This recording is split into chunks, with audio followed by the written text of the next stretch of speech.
unfortunately, slightly narrower tyres, but they're very quick indeed. Let's look at the grid. Max Coates on pole position from Seb Hopkins, and then Will Jenkins third, with Tom Bradshaw starting fourth. It's Robert Cronin fifth, and the top six rounded out by Toby Trice. Matt Kyle Henney, who was the AM winner in the RS category earlier on in the day, he will start on the inside of row 4, having relieved Rhys Summerfield of the lead in yesterday's AM winner, Ed Stanton, starting ahead of Ethan Hamilton, who had a spin in race 1. Oliver Cottam next, Jacob Tofts alongside him on row 6. Row 7, Oliver Meadows, whose elder brother Michael is a Carrera Cup GB champion of years past. Bal Sidhu, George Jackson, Oscar Dix come next, ahead of Karim Sekat and Jonathan Beeson in his first year of Porsche racing. Darrell Wilson won the Club Sport AM category yesterday. Paul Porter, new to racing this year, is alongside him. W Series racer of years past, Caitlin Wood and Sam Harvey round out the grid. So up to the grid they come, and there you can see the cars then slowly making their way towards the line. Max Coates, the pole position driver, I suspect doesn't want to be sat there for too long, losing any temperature in the tyres. No, definitely not. But these are very similar conditions to the ones they raced in this morning and yesterday afternoon. I can tell you, the man that is like a rocket ship off the line, I've probably just cursed him, is that pole man, Max Coates. He's made 2 lightning starts so far, and was able to drive away from the field in the second race this morning. So let's see if he can do the same again this time. So up to the grid they come. Last couple of cars to slot into place then. And we have a pro and an AM in both of the divisions, if you like, this year. The old cars having their own series and points, so there's Club Sport and RS Club Sport. The RS Club Sports are the new ones. The Club Sports are the older cars. There are fewer of those, but it is no less competitive. 5-second board displayed. The race is 20 minutes rather than a set number of laps. The lights go red. Let's see whether Max Coates makes another good start. Well, he goes and hesitates a little bit, and he's going to be out-dragged by Seb Hopkins as the cars accelerate away. Hopkins made a bad start in race 2, but he's made a good start in race 3 to take the lead. Max Coates in the white car on the inside line has round the outside. Will Jenkins goes second. It's going to be Tom Bradshaw in 4th place in the yellow and black livery. They accelerate up towards Wilson, and Will Jenkins has a go for the race lead on the inside. He's got a space, he's got a gap. Out wide goes Hopkins, and Jenkins from 3rd on the grid is the leader heading to turn 3. Well, my apologies to Max. I did totally curse him, didn't he? But the lights went out very quickly, and I think it caught him by surprise. The car jumped. He just didn't quite have his revs at the right level, and caught him out a little bit. But fabulous first couple of corners by Seb Hopkins. And Will Jenkins then ahead of him in the lead of the race. To the outside line goes Hopkins then. Looks for the grip on the outside line. Bit of hit and shoulder from Jenkins. That puts Hopkins up the curb. Do it to me, I'll do it to you, says Seb Hopkins. More hip and shoulder. He's on the outside line. He's got the grip. And the next corner he will be ahead by. So Seb Hopkins goes back into the lead, and that's how Max Coates catch up a little bit. So now on the outside line, Max looks for traction coming out of Oggies up towards Williams, but it doesn't work for him, and Tom Bradshaw is there as well. So it's 4 for the race lead as Max Coates tries to get up and pass Jenkins, who led briefly before Hopkins scampers into the distance. Yeah, that was very close, side-by-side racing, Hopkins and Will Jenkins. Has Max Coates got to run all the way down the outside? He certainly will want to use the outside line and sweep round into Brundle. He's trying to go all the way around the outside, desperately close to the grass, but he pulls it off. That was a great move.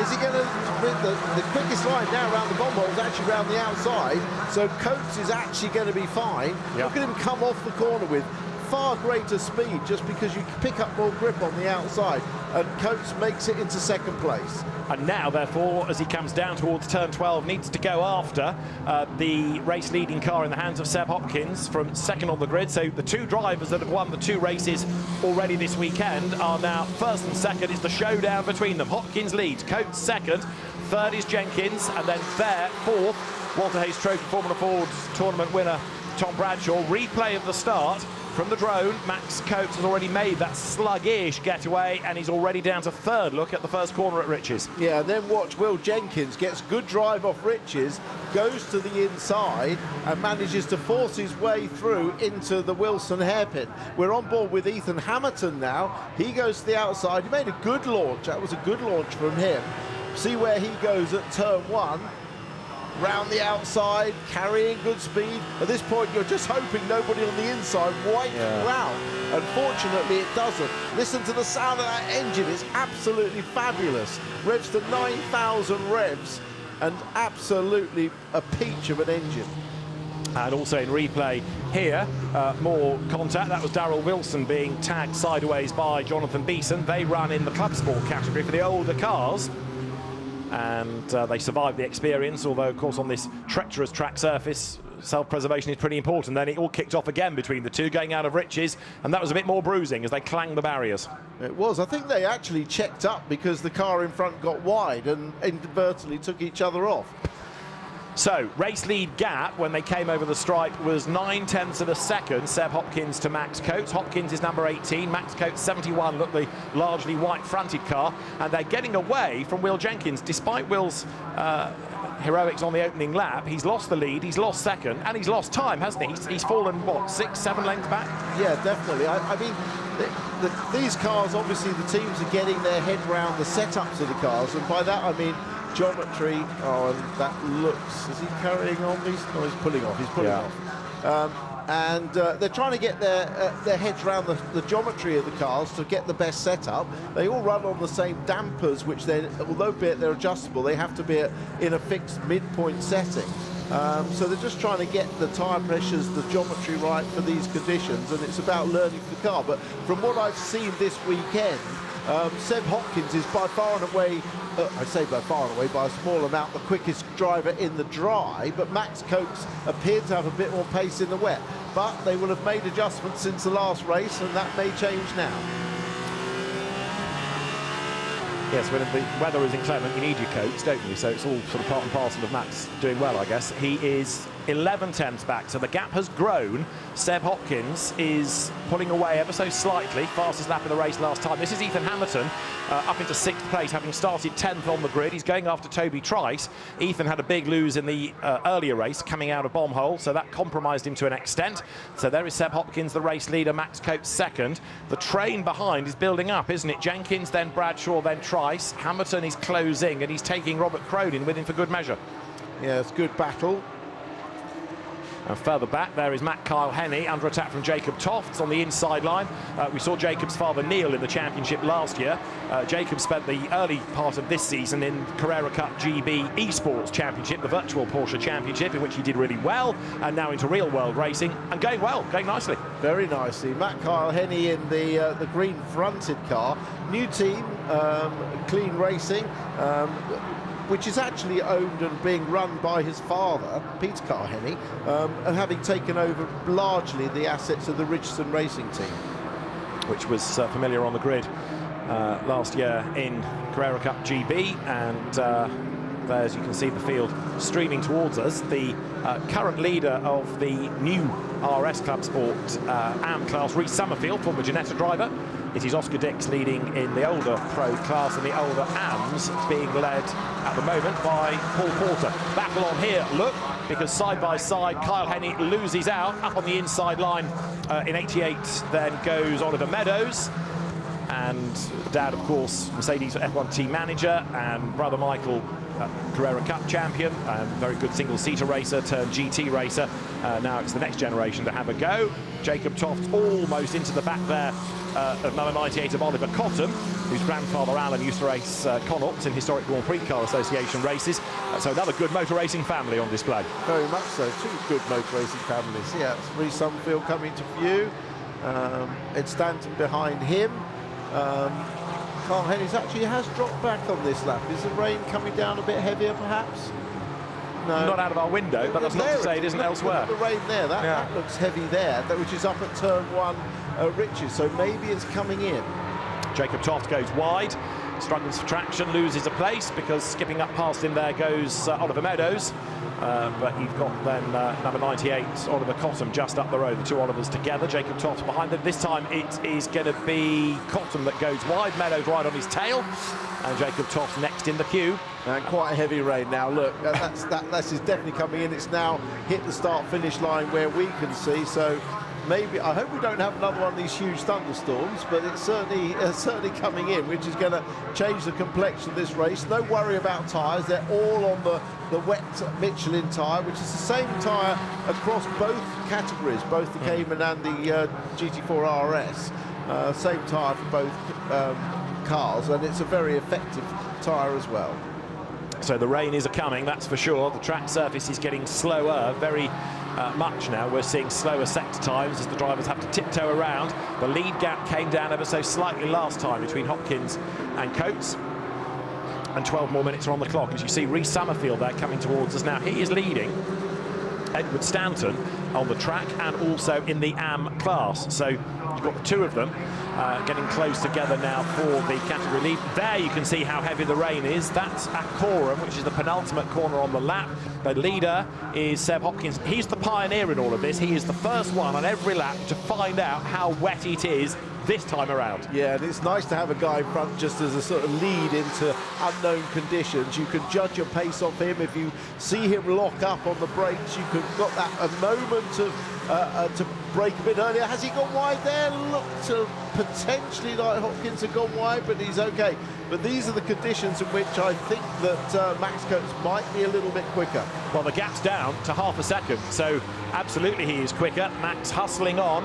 We've got 11 minutes to go. They're all on wet tyres, it goes without saying, but the lead gap has certainly come down. Last time, 2 minutes 9.6 for the leader, 2 minutes 9.2 for Max Coates. Just over 4 tenths then was gained. The gap is half a second, so now Coates pushing.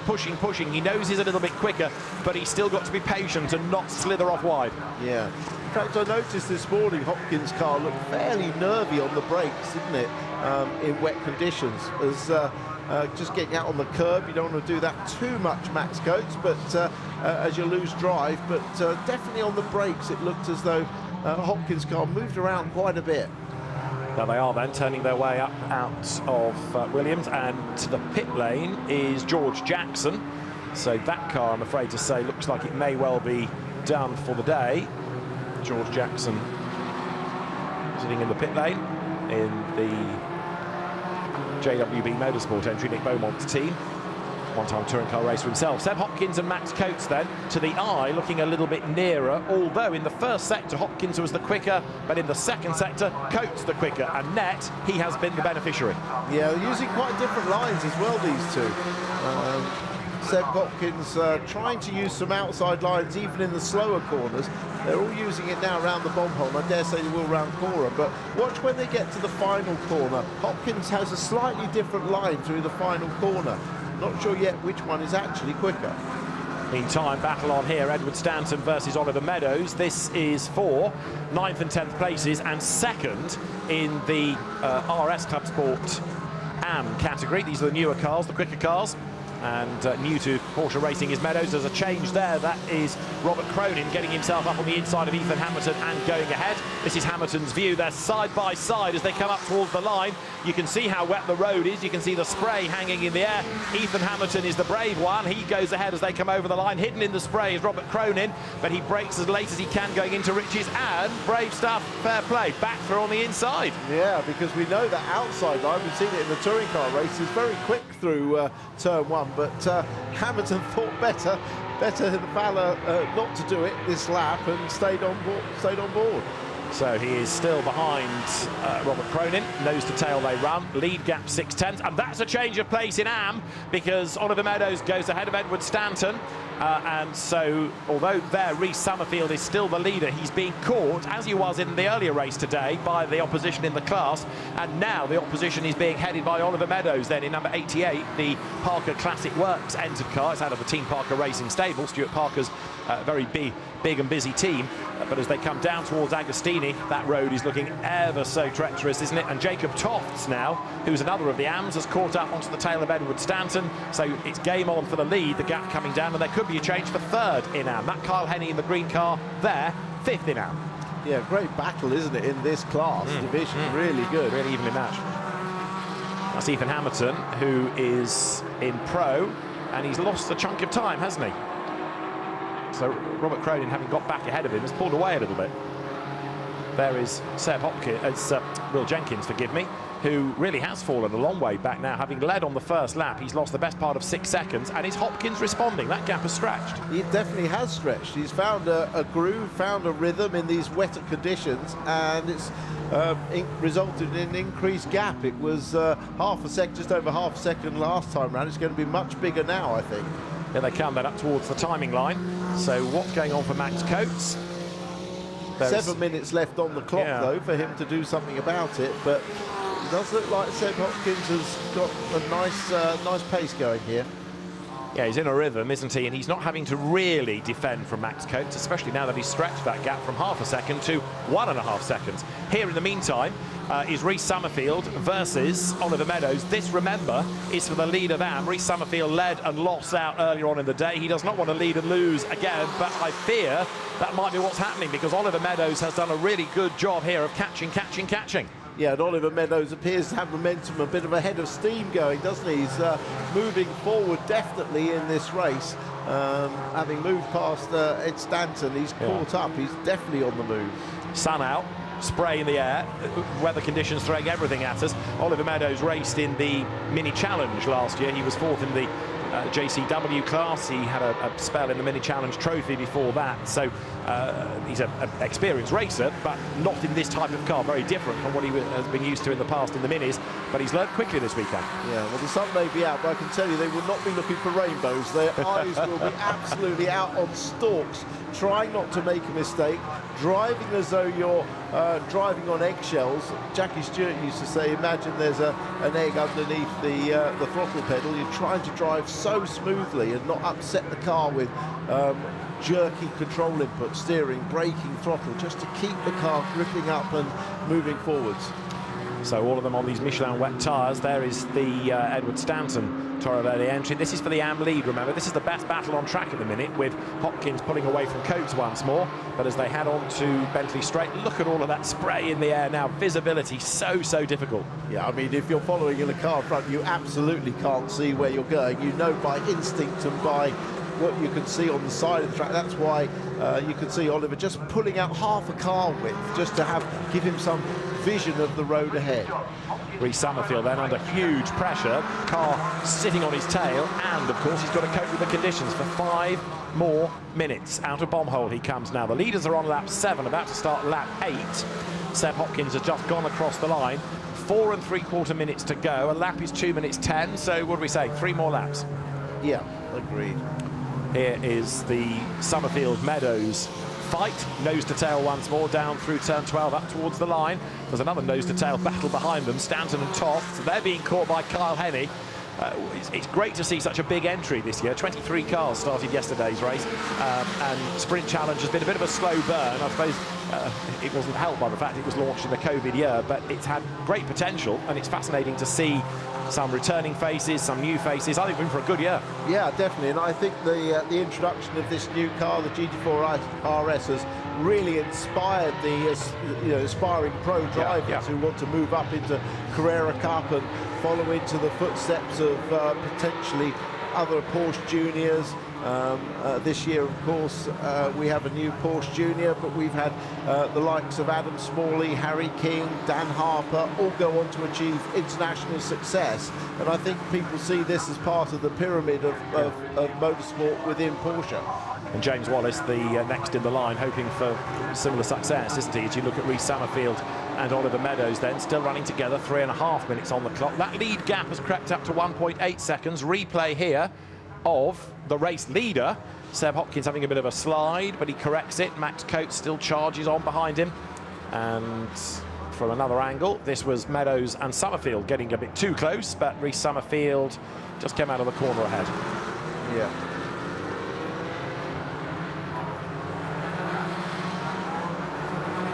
Three minutes on the clock, and now the AM lead may well change, because up alongside goes Oliver Meadows. He's on the outside line, and he's got his nose in front, hasn't he? And Rhys Summerfield, yet again in the last knockings, looks like he's going to be denied a class win. Except Meadows gets it all wrong, too much speed into the S's.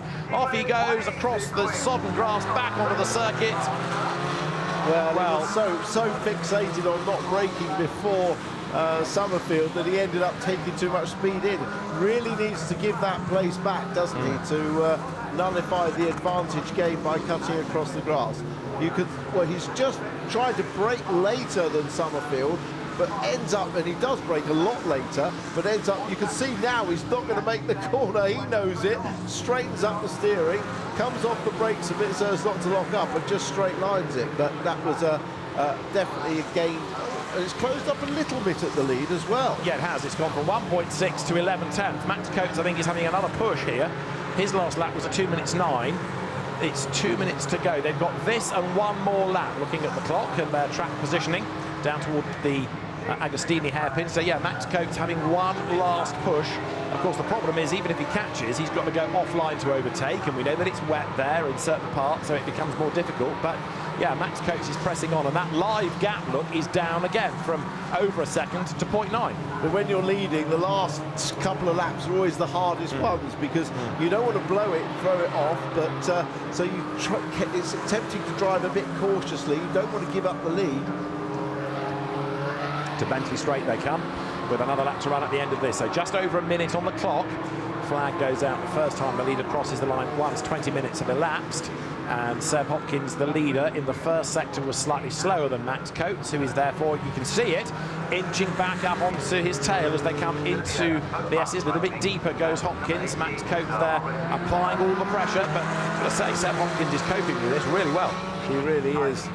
I think another factor that's attracted people, Porsche have got their fabulous new hospitality unit, the Porsche Clubhouse, which is great for entertaining sponsors, and it's the same as is used for the Porsche Carrera Cup. In fact, at Croft we will have both championships racing together. So Seb Hopkins, who spent 2022 racing in the British GT Championship, comes up towards the line, and in a straight line, I would suggest, has got away again from Max Coates, because to the eye it's stretched once more. They're on the last lap now as they go through, and the gap is 1.2 seconds. So through the corners, maybe the more experienced Max Coates is the braver, but in a straight line, the leaden foot of Seb Hopkins powers him away again. Yeah, just a quick shot there. Meadows hasn't let Reece Summerfield go back and take that place, so dare say that'll be looked at after the race. He's had another moment. He's gone off again. Yeah. So there is Meadows slithering back on track. Reece Summerfield has a go on the inside, but Oliver Meadows is certainly not for giving places up. That will, yes, as you say, no doubt be looked at by Nigel Jones, the clerk of the course for the Sprint Challenge. So back marker ahead. This could be the lifeline Max Coates needs, because on the last lap of the race, Seb Hopkins has caught a slower car. No lifeline, because the back marker gets out of the way, lets the leaders go as exactly he should, but that means that there's no impediment for Seb Hopkins, and he is still in control. In control he may be, but he's working hard. The car is moving around. You can see a lot of action behind the steering wheel, so it's not a done deal yet. There is Max Coates behind, with just over half a lap or so to go in terms of distance, coming on to Bentley Straight now. So Hopkins, who's had a win, leads Coates, who's had a win this weekend, and it looks as though it is going to be 2-1 in the final score to Hopkins, unless he makes a mistake. You can see the mirror has been folded in a little bit on the driver's side, but that's the least of his problems in these conditions, and the car has a little bit of a twitch, and that brings Coates right back onto his tail. Only takes one tiny little slip like that. I told you he was on the limit, but he manages to get good traction out of the corner. Just 2 more corners to go, and it's been a fine debut for the Porsche Sprint Challenge with the new GT4 RS. Really looking forward to more of this racing during the year. Biggest grids in the championship's history. Great racing all day long. 20 minutes, which is a good distance for them. And Seb Hopkins is going to end the weekend with 2 wins out of the 3 races. He has controlled the pace largely from the midpoint of lap 1 in this race. Checkered flag at the ready. Seb Hopkins takes a 2nd win of the weekend for Team Parker Racing. Max Coates is 2nd, the margin just 1 second between them as they come across the line. 3rd will go the way of Will Jenkins, and then in 4th place Tom Bradshaw as they come now up towards the line. For 5th place Robert Cronin, and 6th should go the way of Toby Trice. There is Oliver Meadows, who is going to come through as the winning AM, and he does so in 8th place overall. That's Ethan Hamilton just going through ahead of him. That is Oscar Dix. He is going to win the pro class within the older cars, the Club Sports, rather than the RSs. And it is going to be Paul Porter who's going to be the winning AM in the second class, if you like. So with 4 different classes, the cars look so similar, just a few more aero flicks really on the newer model. But these older cars still being catered for. I think in time the drivers will move on to the newer machinery, but there's still a home for them, and it's helping to generate this big grid this year. Lots of applause for Oscar Dix, who's driven really well this weekend in class. He comes through to take honours, and behind him on the road is Balsidhu. This towards the line in 87 is Paul Porter, new to racing this year, and a class win to round out his weekend is good stuff.